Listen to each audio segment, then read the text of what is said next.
dagelan kondang. Nggih. Mosok nggawa sinden kaya ngono. Lah sing arepe genah kaya sriuning. Lah mburi serigala wi. Sanes. Menika Mbak Probor ini sinden asli.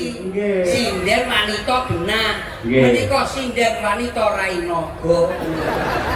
Ya ojo ngono bos paling gak kan metune karo aku. Apa-apa sarwa kembar sanggulan kebayaan jarian padha.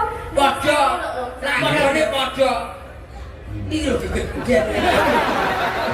Ojo kaya ngono. Iki ngeslak iki lho.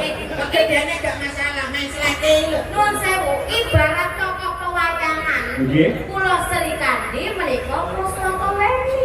Nggih. Mboten jenengan Sri Kandi niku tanpa mustaka. Nggih, niku. Mboten mustaka nek belas ngerti. Pancen dalane ora tau ngerti. Yo kan durung tau ngerti makane tak. Mbak.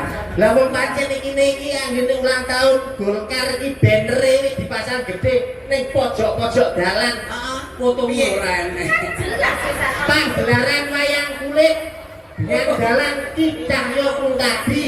Bintang tamu Cak Percil, Cak Slendem, Niken Salindri, Proborini, Ora enek. Wamu lho ora. fotomu ora enek. Sini cagak telepon ke. Cagak telepon di sebelah. Cilik nih. Enak cilik kan? Tulisane. Penerima sedot WC.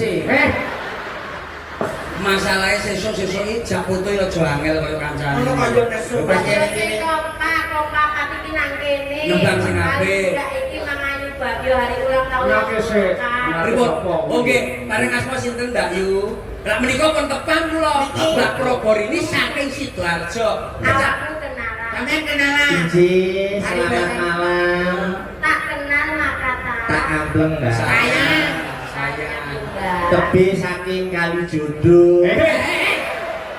Kali jodoh ki ndi to? Lah wis aja takok. Saking Tuban. Saking Tuban dipun tepangaken nami kula Ngiliti. Jenengmu gak enak dirungokne. Enggak enak lho. Ora jenenge sapa asline? Asline sapa? Liti. Lek Bu Kesi kan Nyi Kesi.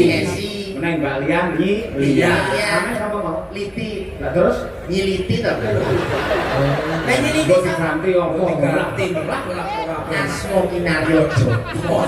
Joko telek kok. Ora enak. Lah ini Lah kene iki anu jeneng oleh menehi bapak karo ibu. wah, pasal dirono. Iya, kayak iya awakmu. Nembang aja nembang. Iya, Wah, nembang adik